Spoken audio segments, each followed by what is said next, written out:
അല്ലെങ്കിൽ 1936 scheduled caste order മുന്നോട്ട് വെച്ചുകൊണ്ടാണ് ഇന്ത്യയിലെ സംഘപരിവാർ ശക്തികളും അവരുടെ തീട്ടംകോരികളുമായ ചില പട്ടികജാതി നേതാക്കന്മാർ പറയുന്നത് പട്ടികജാതി ക്രിസ്ത്യാനികൾക്ക് അവകാശമില്ല എന്ന നിലയിൽ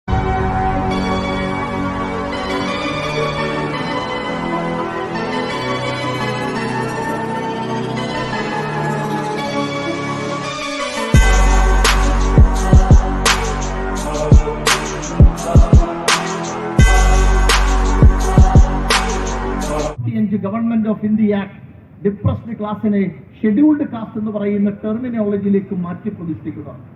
അതിനെ തുടർന്ന് 1936 ഒരു ഷെഡ്യൂൾഡ് കാസ്റ്റ് ഓർഡർ പുറത്തിറങ്ങുന്നുണ്ട്. The scheduled caste order of 1936 എന്നാണ് അതിന്റെ പേര്. അതിന്റെ 3ാമത്തെ പാരഗ്രാഫ് എന്ന് പറയുന്നത് വളരെ രസകരമായ ഒരു പാരഗ്രാഫാണ്.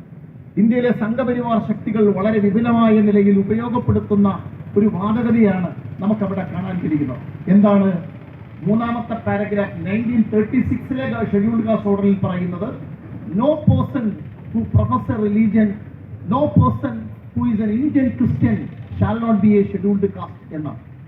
ഇന്ത്യൻ ക്രിസ്ത്യാനികൾ എന്ന വകഭേദത്തിനകത്ത് വരുന്ന ആളുകൾ പട്ടികജാതിക്കാരല്ല എന്നാണ് 1936 ഷെഡ്യൂൾഡ് കാസ്റ്റ് ഓർഡറിന്റെ 3ാം പാരഗ്രാഫിൽ പറയുന്നത്. ഈ വാദഗതി അല്ലെങ്കിൽ 1936 ഷെഡ്യൂൾഡ് കാസ്റ്റ് ഓർഡർ മുന്നോട്ട് വെച്ചുകൊണ്ടാണ് ഇന്ത്യയിലെ സംഘപരിവാർ ശക്തികളും അവരുടെ തീട്ടംകോരികളുമായ ചില പട്ടികജാതി നേതാക്കന്മാർ പറയുന്നത് പട്ടികജാതി ക്രിസ്ത്യാനികൾക്ക് അവകാശമില്ല എന്ന നിലയിലുള്ള വാദഗതികൾ മുന്നോട്ട് വെക്കുന്നത് എന്ന് നമുക്കറിയാം.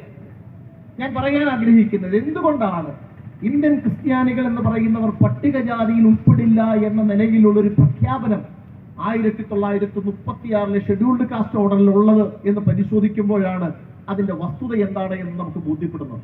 അതിന് കാരണം, 1ാമത്തെ കാരണം എന്ന് പറയുന്നത് നമ്മൾ മനസ്സിലാക്കേണ്ടത് 1935 ഗവൺമെന്റ് ഓഫ് ഇന്ത്യ ആക്ടിൽ ഒരിടത്തും പട്ടികജാതി വിഭാഗങ്ങൾക്കോ മറ്റേതെങ്കിലും വിഭാഗങ്ങൾക്കോ വിദ്യാഭ്യാസത്തിലും ഉദ്യോഗത്തിലുമുള്ള സംവരണം വ്യവസ്ഥ ചെയ്തിരുന്നില്ല. 1935 ഗവൺമെന്റ് ഓഫ് ഇന്ത്യ ആക്ടില് സംവരണം അഥവാ റെപ്രസെന്റേഷൻ പ്രാതിനിധ്യം ഉറപ്പാക്കിയിരുന്നത് പൊളിറ്റിക്കൽ റിസർവേഷൻ മാത്രമാണ്, രാഷ്ട്രീയ പ്രാതിനിധ്യത്തെ സംബന്ധിച്ച് മാത്രമാണ് പറഞ്ഞിരുന്നത്.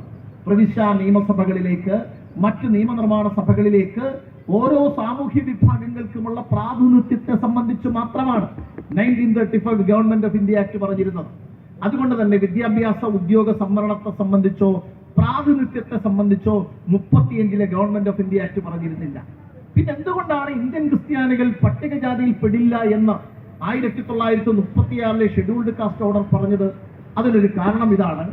ആ കാരണം എന്ന് പറയുന്നത് ഗവൺമെന്റ് ഓഫ് ഇന്ത്യ ആക്ട് 1935 പ്രകാരം ഇന്ത്യൻ ക്രിസ്ത്യാനികൾ എന്ന നിലയിൽ പ്രത്യേകമായ പ്രാതിനിധ്യം ഉറപ്പുവരുത്തിയിരുന്നു. പട്ടികജാതിക്കാർക്ക് പ്രാതിനിധ്യം ഉറപ്പുവരുത്തിയിരുന്നു, സിഖുകാർക്ക് പ്രാതിനിധ്യം ഉറപ്പുവരുത്തിയിരുന്നു, സീറ്റുകളുടെ എണ്ണം പോലും തീരുമാനിക്കപ്പെട്ടിരുന്നു. മുസ്ലിങ്ങൾക്ക് പ്രാതിനിധ്യം ഉറപ്പുവരുത്തിയിരുന്നു, സിഖുകാർക്ക് പ്രാതിനിധ്യം ഉറപ്പുവരുത്തിയിരുന്നു. ഇന്ത്യൻ ക്രിസ്ത്യാനികൾക്ക് പ്രത്യേകമായ പ്രാതിനിധ്യം ഉറപ്പാക്കിയിരുന്നത് കൊണ്ടാണ് ഇന്ത്യൻ ക്രിസ്ത്യാനികൾ പട്ടികജാതിക്കാർക്ക് മാത്രമായി മാറ്റിവെക്കപ്പെട്ടിരിക്കുന്ന ആ സീറ്റുകളിൽ അവകാശവാദം ഉന്നയിക്കരുത് എന്ന് പറഞ്ഞിരുന്നത്. അതാണ് അതിന്റെ കാരണം. അതാണ് നമ്മൾ മനസ്സിലാക്കേണ്ടത്. 1950 ഓഗസ്റ്റ് മാസം 10 പ്രസിഡൻഷ്യൽ ഉത്തരവിനെതിരെ ഉയർത്തുന്ന പ്രതിഷേധത്തോട് ഐക്യദാർഢ്യം പ്രകടമാക്കാനല്ല, മറിച്ച് ഒരു പട്ടിക വിഭാഗക്കാരൻ എന്ന നിലയിൽ ഓഗസ്റ്റ് 10 പ്രസിഡൻഷ്യൽ ഉത്തരവിനോടുള്ള പ്രതിഷേധം അറിയിക്കാൻ വന്നയാളാണ്. എന്തുകൊണ്ടാണ് അത്തരമൊരു വേറിട്ട ശബ്ദം ഞാൻ നിങ്ങളുടെ മുന്നിൽ ഉയർത്തുന്നത് എന്ന് മാത്രം വളരെ കുറഞ്ഞ സമയം കൊണ്ട് വിശദീകരിച്ച് ഞാൻ അവസാനിപ്പിക്കാം. ഈ അടുത്ത കാലത്താണ് ഛത്തീസ്ഗഡിലും മറ്റും നിർബന്ധിത മതപരിവർത്തനം ആരോപിച്ചുകൊണ്ട് കന്യാസ്ത്രീകളടക്കമുള്ള ക്രിസ്ത്യൻ മതപുരോഹിതന്മാർക്ക് നേരെ ചില സംഘപരിവാർ ശക്തികൾ അതിക്രൂരമായ നിലയിലുള്ള അതിക്രമങ്ങൾ നടത്തുക, അതുമായി ബന്ധപ്പെട്ട വാർത്തകളും അതുമായി ബന്ധപ്പെട്ട സംഗതികളുമൊക്കെ നമ്മൾ മനസ്സിലാക്കിയിട്ടുണ്ട്. പ്രധാനമായ ആരോപണം ഈ ക്രിസ്ത്യൻ മതപുരോഹിതന്മാർ, കന്യാസ്ത്രീകൾ നിർബന്ധിതമായ മതപരിവർത്തനം നടത്തുന്നു എന്നതായിരുന്നു അവരെ ആക്രമിക്കാൻ സംഘപരിവാർ സ്വീകരിച്ച മാനദണ്ഡം.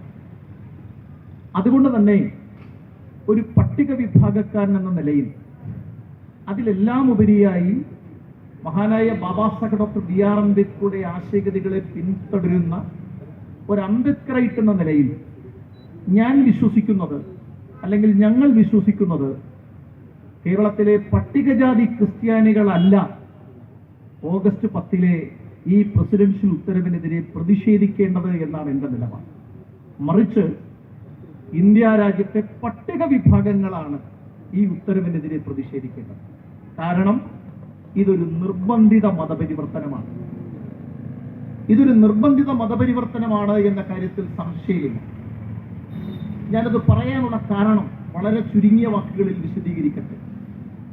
ഇവിടെ ബഹുമാന്യനായ ഉദ്ഘാടകൻ സൂചിപ്പിക്കുകയുണ്ടായി, 1935 ഗവൺമെന്റ് ഓഫ് ഇന്ത്യ ആക്ടാണ് ആദ്യമായി ഷെഡ്യൂൾഡ് കാസ്റ്റ് എന്ന് പറയുന്ന ഒരു സംഖ്യ എന്നൊരു ടെർമിനോളജി ഇന്ത്യയിൽ പരിചയപ്പെടുത്തുന്നത്.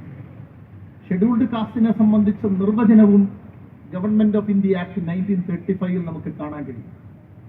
ആ ഷെഡ്യൂൾഡ് കാസ്റ്റിനെ സംബന്ധിച്ച നിർവചനത്തിൽ പറയുന്നത്, നേരത്തെ ബ്രിട്ടീഷ് ഇന്ത്യയിൽ ഡിപ്രസ്ഡ് ക്ലാസ് എന്ന് വിളിക്കപ്പെട്ട വിഭാഗങ്ങളാണ് ഷെഡ്യൂൾഡ് കാസ്റ്റ് എന്ന പരിധിയിൽ വരിക എന്നാണ് 1935 ഗവൺമെന്റ് ഓഫ് ഇന്ത്യ ആക്ടിലെ നിർവചനത്തിൽ പറയുന്നത്.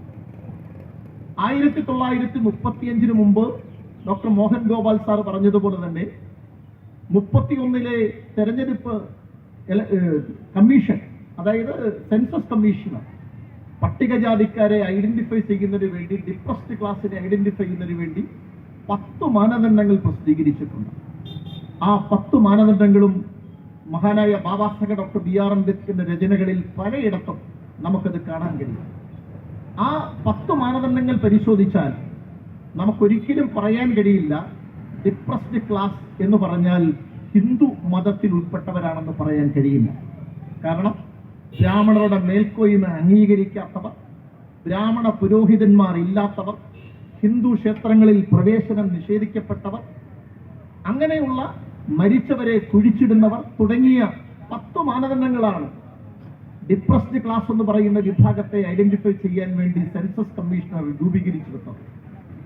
ആ മാനദണ്ഡങ്ങളുടെ അടിസ്ഥാനത്തിൽ പരിശോധിച്ചാൽ അറിയാം, രാജ്യത്തെ ഡിപ്രസ്ഡ് ക്ലാസ് പിന്നീട് ഷെഡ്യൂൾഡ് കാസ്റ്റായി മാറിയ ഡിപ്രസ്ഡ് ക്ലാസിനെ ഐഡന്റിഫൈ ചെയ്തത് ഒരിക്കലും ഹിന്ദുത്വവുമായി പുലബന്ധം പോലും ഇല്ലാത്തവരും, മറിച്ച് ഹിന്ദുത്വം എന്ന് പറയുന്ന ആശയത്തിന് പുറത്തു നിൽക്കുന്നവരുമായ വിഭാഗത്തെയാണ് ഡിപ്രസ്ഡ് ക്ലാസ് അഥവാ ഷെഡ്യൂൾഡ് കാസ്റ്റ് എന്ന് ഐഡന്റിഫൈ ചെയ്തിട്ടുള്ളത്. അതുകൊണ്ട് തന്നെ ഹിന്ദുത്വവുമായി നമുക്ക് യാതൊരു ബന്ധവുമില്ല.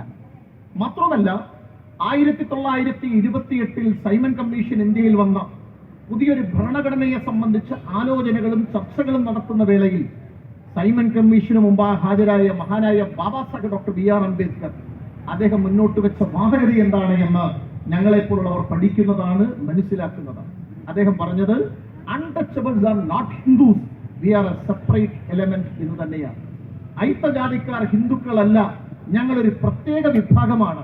അതുകൊണ്ട് തന്നെ ഒരു മൈനോറിറ്റി എന്ന നിലയിൽ, ഒരു ന്യൂനപക്ഷം എന്ന നിലയിൽ ഇന്ത്യയിലെ അയിത്തജാതിക്കാരെ പരിഗണിക്കണമെന്നാണ് മഹാനായ Baba Saheb doctor BR Ambedkar Simon കമ്മീഷന് മുമ്പാകെയും പിന്നീട് വട്ടമേശ സമ്മേളനത്തിൽ മുന്നോട്ട് വെച്ച വാദഗതി. ആ